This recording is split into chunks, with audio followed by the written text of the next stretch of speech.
An essential part of the medical countermeasure distribution process involves dispensing medicines or other essential survival support to large numbers of the population. The points of dispensing sites where this takes place are known as pods. City officials have the primary responsibility for all pods within their jurisdictions. Alameda County is responsible for any pods located in unincorporated areas of the county. Together, city and county officials have identified and evaluated many potential pod sites. While most cities in Alameda County have 1 or 2 pods within their city limits, some have as many as 7. Pods are generally set up at school gymnasiums and big auditoriums where large numbers of people can easily come and go. In the event of a public health disaster, you'll be notified by automated phone system, such as AC Alert, or Phone Tree if the phones are working. If not, you may need to listen to the radio, TV, or social media for instructions. As a pod worker, you may be asked to report immediately to a pod, or you may be requested to stand by. Pods will be open 24 hours a day and staffed in 12-hour shifts. Be prepared. When reporting to a pod, wear comfortable clothes and always bring your driver's license and work IDs along with any personal medications you might require over the course of the emergency. At the pod, you'll sign in and be given a role with duties explained in your job action sheet.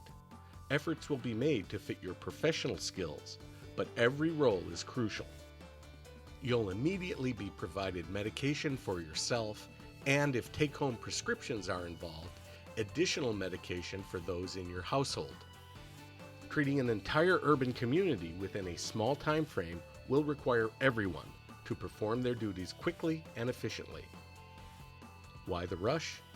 If a person is exposed to a deadly biological agent, such as anthrax, plague, or tularemia, their odds of survival are greatly improved if they receive protective medication before becoming symptomatic.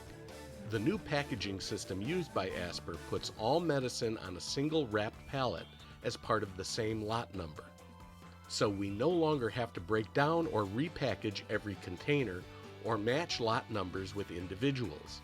If we know which pod a person received their medication, we will automatically know their lot number. This allows us to deploy full pallets of medical countermeasures much faster.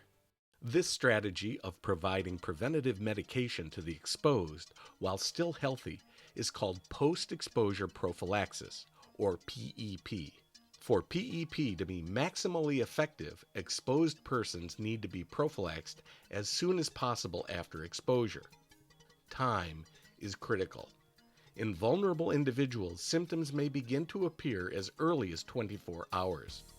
Simply said, the more people we prophylax in the shortest amount of time, the more lives we potentially save. A swift and aggressive prophylaxis campaign in our community has the potential to save hundreds of thousands of lives. Your participation as a mass prophylaxis responder can make a huge difference. But be aware that everyone participating in an emergency may need to change their normal operating procedures. The mission, getting medications to the masses, sounds simple, but in the event of a large release of weaponized anthrax across the county, we may need to prophylax the entire county population, citizens and visitors. In Alameda County, this means treating 1.7 million people in a little over a day. In a real event, energy and emotions will be running high. A balance must be sought between the time pressure and individual service. This is easy to forget, especially during drills, where cooperation and positive experience are more imperative than speed. So everyone must use their best judgment to expedite dispensing of medications while maintaining a reasonable standard of interaction with the public. The number one rule for all pod staff in a time-critical emergency is be positive and supportive, but always keep the line moving. Pod managers, section chiefs, group supervisors, and unit leaders should always be on the lookout for ways to improve bottlenecks and speed up flow. In the most extreme circumstances, authorities may choose to lift record-keeping requirements and move to a paperless model. Every person in an affected area must be given a bottle and begin taking the medication within the first 48 hours. Only those who have life-threatening allergies to ciprofloxacin or doxycycline should refrain. Instead, after reporting their allergy to medical consultation, they will be given a written prescription for alternative antibiotics, which should be filled and taken as soon as possible. At any point, anyone displaying signs of complications due to anthrax exposure should report to their local hospital. To recap, experts emphasize that the use of post-exposure prophylactic medical countermeasures in the first 48 hours following an anthrax incident is critical to saving lives. Current clinical recommendations for effective anthrax post-exposure prophylaxis include 60 days of oral antimicrobial drugs in conjunction with a 3-dose course of anthrax vaccine for all potentially exposed individuals. People should not skip or miss their scheduled daily dosage for the full 60 days. Pods will shift into a vaccination mode, which will require every individual to visit the pod. Depending on the event and availability, this may be concurrent with the 50-day supply dispensing. No matter what your role in the emergency response, you will be operating within the Incident Command System. ICS has 5 activities at work in the pod: command, operations, planning, logistics, and finance administrative support. Command is handled at each pod by staff under the direction of a site manager responsible for overall pod operations. The site manager is the primary on-site decision maker. Pod site managers and their command staff will communicate beyond the pod to their city or county emergency operations center, or EOC, which will in turn communicate up the chain of command with operational area regional, state, and federal officials. Local law enforcement will provide security and liaison with pod command staff. The Alameda County Sheriff will be focused on community-wide support and make officers available as needed. The remaining pod sections carry out the dispensing mission. Operations are the center stage of the pod mission. CERT volunteers or Medical Reserve Corps volunteers will mostly be assigned to jobs in the operations branch. Your role is crowd control and dispensing the medication. The planning section keeps ahead of pod operations by anticipating needs and problem solving in advance. The planning section monitors operations and reports to the pod site manager, and, if designated, to the city or county EOC and DOC officials. The logistics section manages personnel, supplies, and equipment. From medicines to clipboards, they'll make sure your station or area is supplied with everything you need. The finance admin section tracks and records everything. They're responsible for purchasing supplies and maintaining records of resources and personnel needed to keep the pod functioning. You might think of the pod as a public service business. It works in 2 phases: front of the house, where staff is dealing directly with the public, and back of the house, where staff is supporting the front of the house operation. In the front of the house, operations are teamed with planning. Operations carries out the critical mission of dispensing, while planning handles the paperwork and monitoring to support it. Behind the scenes, at the back of the house, logistics is teamed with finance. Logistics supplies the operation, and finance accounts for it. All of these sections work interdependently under the supervision of command. Keep in mind that the structure of a pod must be flexible. In some situations, not all pod positions will need to be filled for the pod to function. Now let's take a look at the pod from the public's perspective. The pod site has 4 basic flow tracks. Most people will go straight through the express track, to receive doxycycline. Then there is the table track that distributes both doxy and Cipro for those who need to pick up a mix of medications. Then there is a family track for those with children needing pediatric suspension medications or crushing instructions to deal with swallowing difficulties. Finally, there is the assistance track for the small percentage of people with life-threatening complications requiring special medical attention or communication. The pod process is meant to be fast and simple. 4 easy steps. Fill out a form. Have it reviewed for life-threatening allergies or complications. Receive medication from the express, table, or family tracks, and turn in your form with name and medication listed together. And if you need special assistance, there are medical and communication experts, like translators, available to help. Admittedly, this simple flow can appear complicated when laid out to maximize space in a building, but the basic flow remains the same. From this point forward, we'll refer to the public as our clients, and we should try to treat them that way. The first person the public encounters is the greeter. They organize the crowd while generally watching for illness or emergencies that might negatively impact the flow. The greeter is the first part of the fill-out form station. Greeters need to monitor the whole line, not just the front. Walk up and down the entire line. One greeter should always be stationed at the very start of the line. The rest of the fill-out forms team includes flow control staff who hand out forms and ensure that clients fill them out before proceeding. If you encounter someone who's sick outside the pod, quickly separate them from the rest of the crowd. And don't send them into the pod, but get them to an outside medical team. If they're ill, they'll be transported to a healthcare facility for treatment. People may have a lot of questions. Always be reassuring, but try to refer them to signage or to printed material they'll receive further ahead. And then, if there's time, calmly answer their questions, but only if you're certain you know the answer and it will contribute to the flow.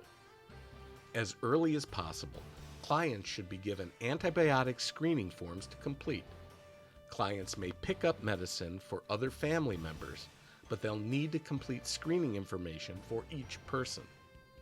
It's difficult to fill out forms while standing.